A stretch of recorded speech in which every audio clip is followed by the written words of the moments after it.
নমস্কার বন্ধুরা, আজকে আবারও একটি নিউ রেসিপি নিয়ে আমার চ্যানেলে সকলকে স্বাগত। আজকের এই ভিডিওতে আমি আপনাদের সাথে শেয়ার করতে চলেছি চিংড়ি মাছ দিয়ে মসুর ডালের খিচুড়ি। তো চলুন দেরি না করে আজকের এই রেসিপিটি শুরু করা যাক। প্রথমেই আমি একটি পাত্রে 1 কাপ মসুর ডাল আর 1 কাপ গোবিন্দভোগ চাল ভালো করে ধুয়ে জল ঝরিয়ে নিলাম। আজকের এই রেসিপিটি কিন্তু আমি পুরোটাই তৈরি করব প্রেসার কুকারে।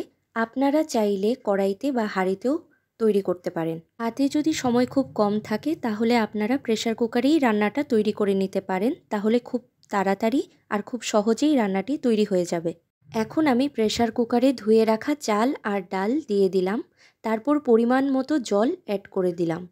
তারপর একে একে টুকরো করে কেটে রাখা পেঁয়াজ, কয়েকটা চেরা কাঁচা লঙ্কা, গোটা রসুন, স্বাদ অনুযায়ী নুন, সামান্য পরিমাণে হলুদ, অল্প ধনে গুঁড়ো, জিরে গুঁড়ো আর একটা তেজপাতা দিয়ে সব কিছুকে ভালো করে মিক্স করে নিতে হবে। এবার কুকারের ঢাকনা বন্ধ করে মিডিয়াম আঁচে বসিয়ে দিতে হবে। অপেক্ষা করতে হবে 2 থেকে 3টে সিটি পর্যন্ত। সিটি ওঠার পর প্রেসার কুকার ঠান্ডা হয়ে গেলে ফোড়ন দিতে হবে। এবার ফোড়নের জন্য কড়াইতে সর্ষের তেল দিয়ে দিলাম। তেল গরম হয়ে যাবার পর কয়েকটা শুকনো লঙ্কা, একটা তেজপাতা আর 5 ফোড়ন দিয়ে নাড়াচাড়া করে নিতে হবে। কিছুক্ষণ নাড়াচাড়া করে নেওয়ার পর কুচনো পেঁয়াজ, কয়েকটা কাঁচা লঙ্কা দিয়ে হালকা নাড়াচাড়া করতে হবে। পেঁয়াজগুলো হালকা ব্রাউন হয়ে গেলে আগে থেকে ভেজে রাখা চিংড়ি মাছগুলি দিয়ে দিতে হবে। আমি এখানে ছোট সাইজের চিংড়ি ব্যবহার করেছি।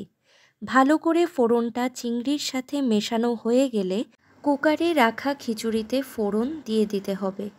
তারপর সব কিছু একসঙ্গে ভালো করে মিশিয়ে 1 চামচ ঘি দিয়ে ঢাকা দিয়ে কিছুক্ষণের জন্য রেখে দিতে হবে। এইভাবেই তৈরি হয়ে গেল চিংড়ি মাছ দিয়ে মসুর ডালের খিচুড়ি।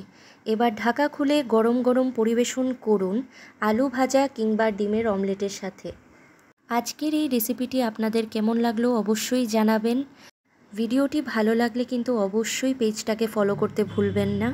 লাইক, কমেন্ট, শেয়ার করে দেবেন। ভালো থাকবেন, সুস্থ থাকবেন।